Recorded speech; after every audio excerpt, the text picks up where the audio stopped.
ನಮಸ್ಕಾರ, ಕನಸು ನ್ಯೂಸ್ಗೆ ಸ್ವಾಗತ. ನಾನು ನಿಮ್ಮ ರಾಮಕೃಷ್ಣ ಸಿಡಿ. ಈಗ ವಾರ್ತೆಗಳ ವಿವರ. ಸೀಳು ಕಾಲುವೆದಲ್ಲಿ ಶವ ಪತ್ತೆ.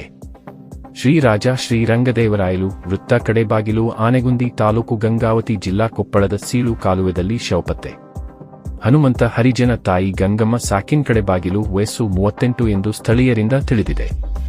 ಸೀಳು ಕಾಲುವೆದಲ್ಲಿ ಶವ ಪತ್ತೆ. ಸ್ಥಳಕ್ಕೆ ಗಂಗಾವತಿ ಗ್ರಾಮೀಣ ಪೊಲೀಸ್ ಠಾಣೆಯ ಪಿಎಸ್ಐ ಪರಮೇಶ್ವರಪ್ಪ, ಹೆಡ್ ಕಾನ್ಸ್ಟೇಬಲ್ ವಿರೂಪಾಕ್ಷಗೌಡ ಬೆಳಿಗ್ಗೆ 10:30 ರಿಂದ ಇದ್ದು, ಗಂಗಾವತಿ ಗ್ರಾಮೀಣ ಪೊಲೀಸ್ ಠಾಣೆಯ ಅಧಿಕಾರಿಗಳು ಪಿಐ ಸೋಮಶೇಖರ್ ಜುಟ್ಟಾಲ್ ಅವರು ಸ್ಥಳಕ್ಕೆ ಆಗಮಿಸಿ ಪರಿಶೀಲನೆ ನಡೆಸಿದರು. ಮೃತಪಟ್ಟ ವ್ಯಕ್ತಿ ಹನುಮಂತ ಹರಿಜನ್ ತಾಯಿ ಗಂಗಮ್ಮ ಸಾಕಿನ್ ಕಡೆ ಬಾಗಿಲು, ವಯಸ್ಸು 38 ಎಂಬಾತನು ಮದ್ಯ ಸೇವನೆಯಿಂದಾಗಿ ಸೀಳು ಕಾಲುವೆಯಲ್ಲಿ ಬಿದ್ದು ಮೃತಪಟ್ಟಿದ್ದಾನೆ ಎಂದು ತಿಳಿದುಬಂದಿದ್ದು, ಹೆಂಡತಿ ಕಾಳಮ್ಮ, ಮಗ ಪರಶುರಾಮ್, ಮಗಳು ಹುಲಿಗೆಮ್ಮ ಎಂದರು.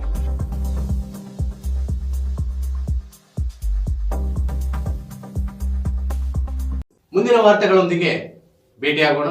ನಮಸ್ಕಾರ.